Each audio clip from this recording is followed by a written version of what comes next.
ترتقي عرش الفضائل.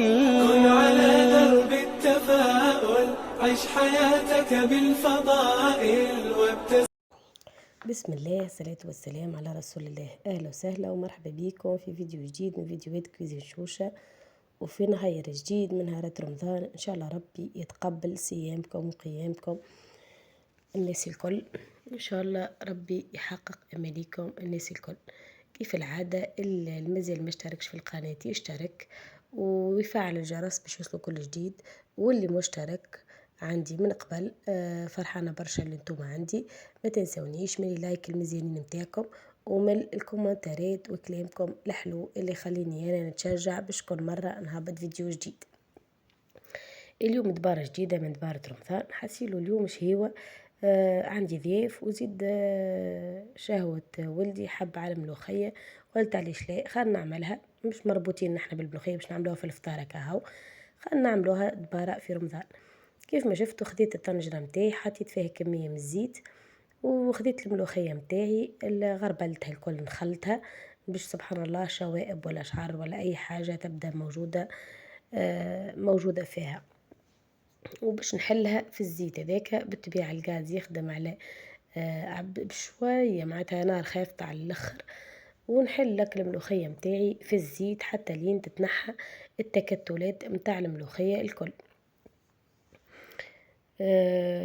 ساعات والله نحيروا في دبارة رمضان والكل، او كان نبداو نلوجوا زعما شنيا نعملوا.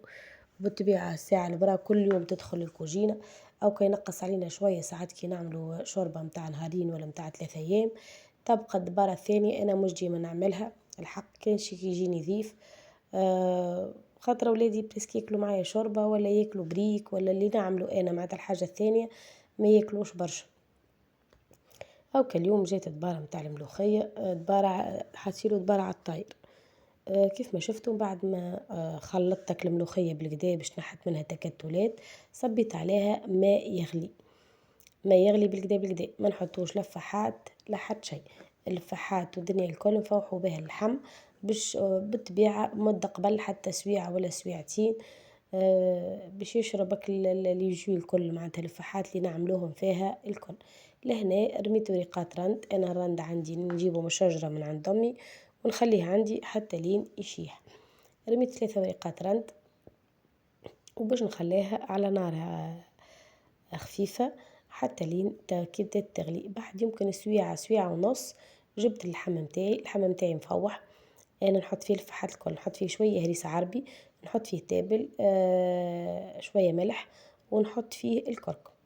ما يقلقش راهو الكركم ما تخافوش منه، ما يفتحش معناتها ولا يصفر الملوخية خاطر لونها غامق، اما بالطبيعة نحطوه على خاطر المنافع اللي فيه. لهنا حطيت كمية اللحم متاعي وما نخسروا حد شيء. اللفاحات اللي بقات في الصحفة نصبوا عليهم شوية ماء سخون ونعاودوا نصبوهم فوق الملوخية متاعنا ونخلطوا. وفي المرحلة هذه نحطوها على نار هادية ونخلوها تغلي في عقلها وتاخد راحتها بالكدا. حسيلو انا الملوخية متاعي هذه حطيتها 10 متاع الصباح، طابت لي قريب 5:30 متاع العشاء، في عقلها طابت. حطيتها على غاز خفيف معناتها خفيف على الاخر، ومشيت جبت طنجرتي الاخرى باش نعمل شوربة الشعير بالشفرات. عندي شوية شفرات منظفين امورهم ريقلة، قلت علاش لا ما نعملش عليهم شوربة. حطيت شوية زيت زيتونة في الطنجرة، دوب ما سخن حطيت عليه راس بصل قصيته جويد وخليته يتقلى. لهنا باش نحط كمية الشفرات متاعي نخليها تتقلى شوية في الزيت والبصل، دوب ما تاخذ هكا هي ما فيهاش روح راهي. انا ما ناكلهاش الحق، اما ضيافي ولا عائلتي في الدار ياكلوا انا ما نحبهاش. دوب هكا ما تعمل تقلية خفيفة نحوهم على جنب باش ما تذوبلناش بالطبيعة، خاطر تعرفوا شوربة شعير تاخذ برشا وقت في الطياب وتحب الطياب وتاخذ برشا معناتها وقت تاخذ تغلي والكل باش ما تبقالناش نية. لهنا نحيت الكمية متاع الشوفرات الكل على جنب، والبصل هذاك والزيت حطيت عليهم الطماطم، حطيت مغرفة طماطم مغرفة وشوية. انا طنجرتي كبيرة هذه اكبر من اللي مستانسة من اللي شفتوني نطيب فيها معناتها اللي مستانسة طيب فيها متاع مهيرين انا وعائلتي هكا، وهذه اكبر شوي.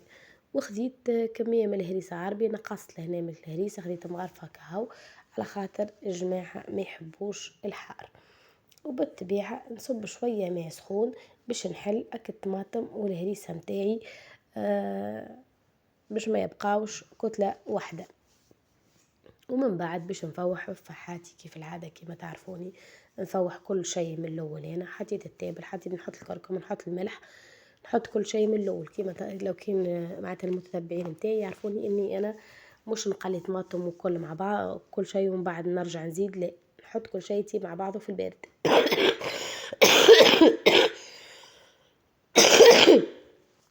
سامحوني كالعادة القريب محبش يتنحى. ان شاء الله ربي يشفي الناس الكل، وان شاء الله ربي يرزق الناس الكل في الايامات العشر ايام الاولانيين اللي كملناهم الحمد لله بخير ونعمة. ان شاء الله ربي يرزقنا الصبر والقوة باش نجموا نكملوا بقية ايامات رمضان عدك بيه ايامات ونبداو نستناو في العيد ونستناو في لبسة العيد وحلو العيد.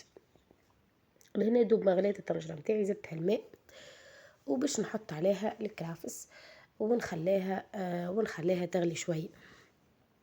انا نحط كميه باهيه متاع كلك سوا كرافس ولا سبناخ ولا اللي هو راني نحط بالكدا. نحب الخضار الورقيه في الماكله ونحس لونها زاده مزيان، يعطي هكا لون محلاه في الوجبه معناتها في الوجبه متاعنا، وهيكا نربحوا المنافع متاعهم الكل كلك سوا كرافس ولا سبناخ ولا معدنوس ولا اللي هو اللي نطيبوا به. لهنا باش نزيدها الماء ونخليها تغلي شويه قبل ما نحط الشوربه الشعير متاعي. لهنا الحق البنات انا شوربه شعير عملت باكوات على خاطر الشوربه الفريك معناتها اللي معموله في الدار ديالي وفاتلي، وليت خديت متاع باكوات. فانا مستانسه نعمل في طنجرتي فنجان واحد، اليوم عملت زوز فناجل متاع شوربه شعير ونحركها ونخليها كيف كيف نقسلها في الغاز على نار هاديه ونخليها تغلي في عقلها. انا حطيت معناتها حطيت طيفتولي الصباح أو قلت تبقى تغلي في عقلها. الحق ما تشاركتش معاكم أنا الكل جست الملوخية والشوربة ومن بعد كعبيت البركات. أما عملت خبز وعملت سيترونات. الخبز الرسات تعرفوها، تشاركتها معاكم في فيديو في دبارة من دبارات رمضان الأيامات الأولى. هذيك هي رساتي المعتمدة ديما نخدم بها. لهنا كتابة الشوربة متاعي الغلوة الاخرانية هكا رجعت كعبيت الشوفريت متاعي ونخليهم يعملوا غلوة خفيفة ونطفي عليهم الغاز ونخليها على جنب باش ما تذوبلناش هاك الشوفريت وما تبقاش هكاكا معناتها طنجرتنا، خاطر كيف ما نعرفوا الشوفريت ما فيهاش روح. لهنا الملوخية متاعي حضرت زادة كيف ما قلت لكم حتشيلو من 10 ولا 10 ونص متاع الصباح حتى 5 ونص تاع العشية وهي تطيب. العمل ولدي حب يفطر منها في نصف نهار الصغير، ما خلطتش باش نعطيه ياكل منها. لهنا كملت الدبارة اللي تاخذ برشا وقت. هذيك البركات اللي عملتها معاكم وقتها تحضيرات رمضان نزلت عندي منها. خذيت صحفة دجاج، خذيت صحفة جبن، خذيت 5 كعبات عظم بعد باش نربيهم، خذيت سبناخ وخذيت شوية زيتون مقصوص زيت قصيته انا مكعبات صغيرة. وهذاك ابيض العظم بالطبيعة ما ضيعوا شيء. الاصفر انا حطيته باش نعمل به الدورير نتاع الخبز، والابيض باش نلم بيه واذا كان استحقيت باش نزيد عظم باش نجم نلم الحشوة نتاع البركات.